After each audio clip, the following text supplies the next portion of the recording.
Squeak the Lion by Catherine Sully. Little Squeak was the youngest lion cub in the pride. All the other lions loved Squeak. "He's so cute and cuddly," they said. "Isn't he funny?" they said. But Squeak didn't want to be cute or funny. Squeak wanted to be like his older brothers Bruno and Leo. Bruno was brave and strong, and Leo was clever and cunning. Squeak wasn't even his proper name. His real name was Rory. That was a proper lion's name. Squeak was a silly baby name. "Why does everyone call me Squeak?" he asked his brothers grumpily.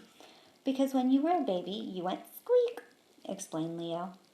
"So everyone just called you Squeak," laughed Bruno. One day, Bruno and Leo had gone hunting. "Wait for me," cried Squeak as he trotted after them. Squeak hurried to catch up, but soon his little legs were feeling tired.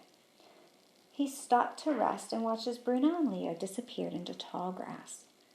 When he finally caught up with them, Bruno and Leo were crouched over a nest of tasty-looking eggs, and suddenly there was a hiss.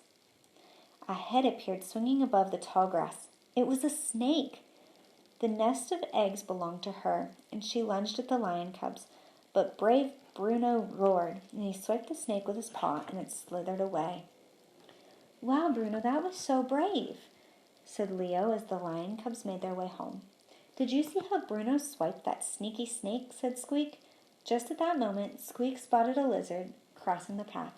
He swiped the lizard with his paw just like Bruno, but the lizard quickly flicked its tongue and smacked Squeak on the nose.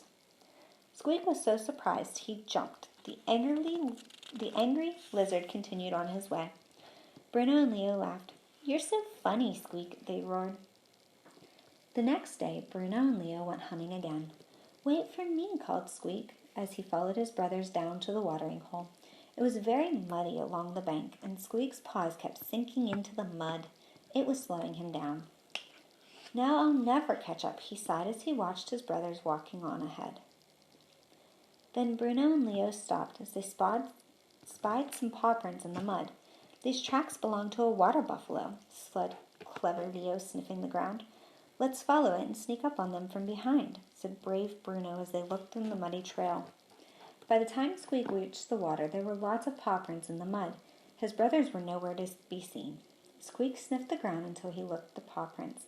"I can follow tracks too," said Squeak to himself, and then he set off and followed the tracks around and around and around for a long way until Squeak could hear his brothers laughing. He looked up and looked at the tracks. Squeak was following his own tracks in a big circle. "You're so funny, Squeak," laughed Bruno and Leo. The following day, Bruno and Leo were going hunting again. "Wait for me," called Squeak. But this time his brothers didn't want Squeak to come along. "Not this time, Squeak," said Bruno. "You'll slow us down." "Or get into trouble," said Leo. But Squeak wasn't going to miss a hunting trip. He followed his brothers a little way behind. Bruno and Leo soon disappeared down the trail through some trees. They followed the trail until they found a good place to set up a trap. Clever Leo piled some berries under the tree where a hungry squirrel would find them. Brave Leo climbed up a tree and crept along the branch, ready to pounce. Soon, a squirrel hopped toward the berries. The trap had worked. Bruno leapt further down on the branch and ready to pounce, when suddenly there was a crack. The branch came crashing down and startled the squirrel, and the startled squirrel ran off, and Bruno tumbled to the ground. "Ouch!" roared Bruno. His tail was caught under the branch. Bruno was trapped, and he couldn't move. "Don't worry, Bruno," said clever Leo. "I'll find a way to get you out." Squeak had just caught up with his brothers and was watching from behind a tree. "Ow, my tail!" Bruno moaned. "Hurry up and get me out." "Now," thought Leo, "all I need is a vine and a heavy rock to lift the branch." But Leo didn't finish because he heard a loud humph interrupted him. It was the sound of an elephant. "Oh no!" groaned Bruno. "We're on an elephant trail, and the elephants are headed this way," gasped Leo. While Leo dashed about to find a piece of rope, and a long line of elephants appeared at the end of the track. Squeak looked at the elephants and then looked at Bruno trapped under the branch. The elephants were getting nearer and nearer, and Leo wasn't going to make it in time. The ground began to shake as the elephants trampled closer and closer. There's no time to lose, thought Squeak. He saw a gap below the branch that was just big enough for him to squeeze under. He dashed out from his hiding place and into the gap, and made more of a roar than a squeak, and he heaved the branch with all of his might. The branch lifted enough for Bruno to pull out his tail, and then Squeak pulled the branch away. The elephants were almost on top of them.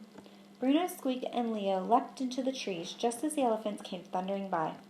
"Wow, Squeak, that was brave," said Bruno. "That was really clever, Squeak," said Leo. The three brothers climbed down from the tree. "Did you see the way Squeak came to the rescue?" said Bruno. "Wait until we tell everyone how brave and clever Squeak was," said Leo. Squeak felt very proud. "Maybe we should call you Rory from now on," said his brothers. Squeak smiled, but somehow he didn't mind being called Squeak any more. The end.